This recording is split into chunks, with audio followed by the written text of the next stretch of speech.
Hello.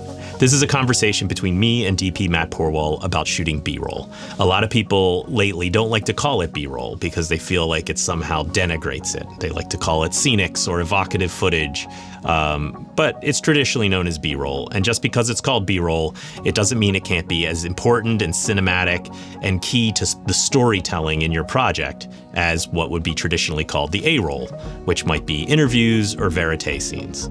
I'm Ben Bloodwell. I've been shooting documentaries and documentary-style commercials for the last 18 years.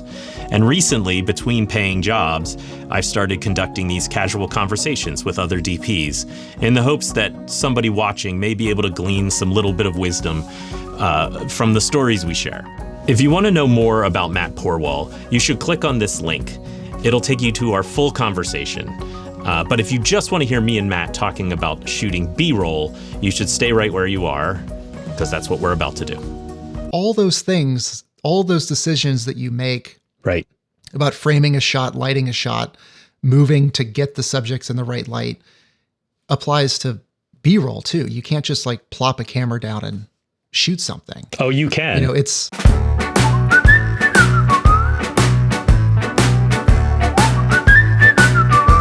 We've had the conversation about B-roll, and I think you feel the same way I do. I get a lot of anxiety around B-roll because it's one of those things that there's not necessarily any direction behind it sometimes, and that drives me nuts because I love shooting verite.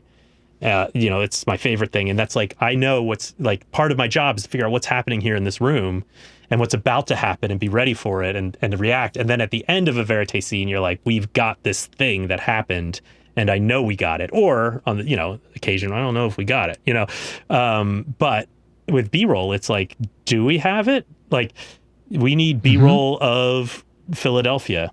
Like, great.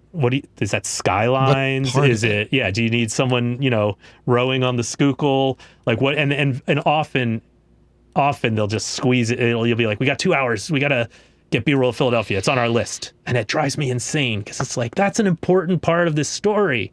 I mean, how do you, what's your approach to B-roll from like talking to the director and then like trying to schedule it or whatever, often out of our control, but how do you handle it?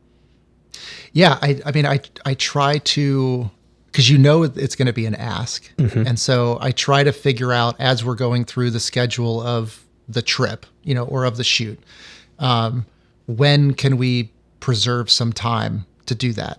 And without knowing anything about what kind of B-roll we need, travel time, locations, I would love to protect a morning and an evening and get the right light, because inevitably you're always shooting it on your way to lunch in the worst light. Yeah. So that's point one, is just trying to protect pockets of time and then figure out what you're going to do with it later. Right. But the other thing is at the beginning, and I think that a lot of directors or producers don't think about the importance of B-roll and the same kind of creative conversations as you do everything else. Because like you were saying, it's like, we need B-roll of a city. It's like, okay, for what purpose? Is it just, and then it's always going to change in the edit. So like you have to, think about that too. But it's like, is this just an establisher where you want a drone of the city to say that we're in this place and then we cut in and we're there?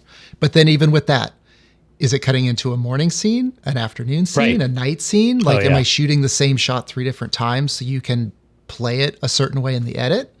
That's a question that changes everything. But then it's like, am I going to do this kind of low, obscured, kind of voyeuristic? Am I going to do it clean? Am I going to do it front lit, backlit? Like all those things, all those decisions that you make about framing a shot, lighting a shot, moving to get the subjects in the right light applies to B-roll too. You can't just like plop a camera down and shoot something. Oh, you can. You can, and that's ultimately what we do. Right. But it's the same shooting a verite scene where you cover the scene and you're keeping a log in your head of, I need an insert of that picture because they referenced it. I need, I missed this moment, but I can get someone picking up the coffee mug. But when you're using those cutaways, which cutaways are different from B-roll, even though they're technically the same thing, a cutaway, you're giving a perspective to cut into that scene. Right. I'm going to shoot that picking up the coffee mug from over this person's shoulder because it's going to cut in how I was. B-roll's the same thing. Like, how are we going to cut it in? What's the purpose? You know, all those things. So I like to have those conversations either before we go on the trip, which doesn't happen most of the time, but it's like on my checklist of let's talk about what kind of general scenics that we need. Right. Or at the very least, you know, going back to like the assistant days, my favorite part of everything was the whole crew would go out for dinner at the end of every night. Right. And as an assistant, you were part of that conversation of what did we get? How did it go? Right. Well, now those dinners are becoming less and less in general. Everybody kind of branches out and has emails to respond to. So they all go back to their room. But like, that's another time of saying, here's what we got.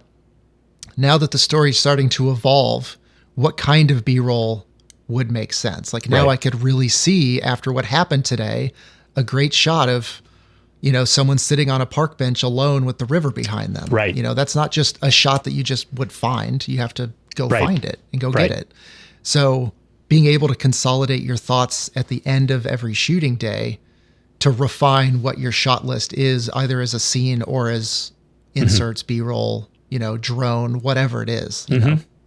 Yeah. Do you ever, like, I've thought about, and I don't often do it, but before traveling to a city, will you research the spots people have done for, because I'll do a little bit of a Google Maps. So much. You know, I have pins depending on the project. all over the place, all over the country. Interesting. It's like, oh, this hilltop looks really great. Yeah. You know, like, let's go there and pull out Sunseeker to see like, okay, like what's a really good time to try to get that.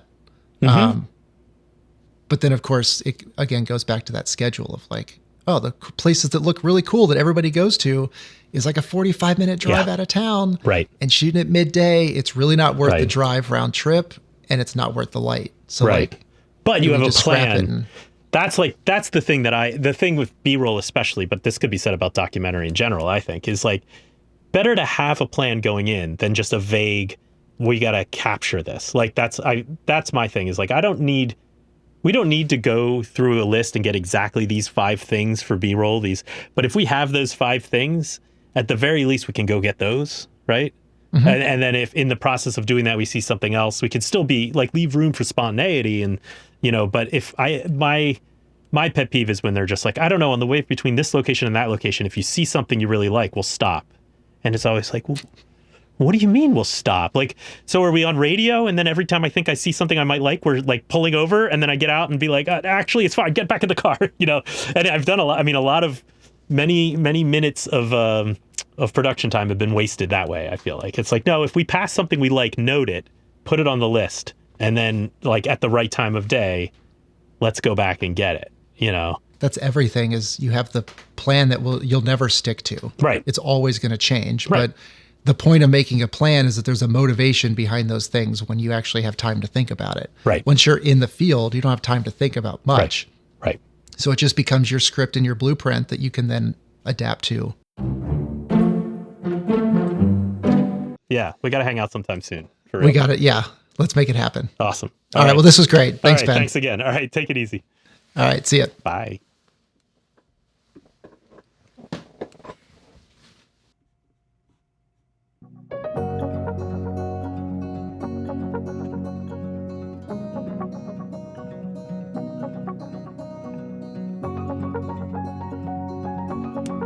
Okay.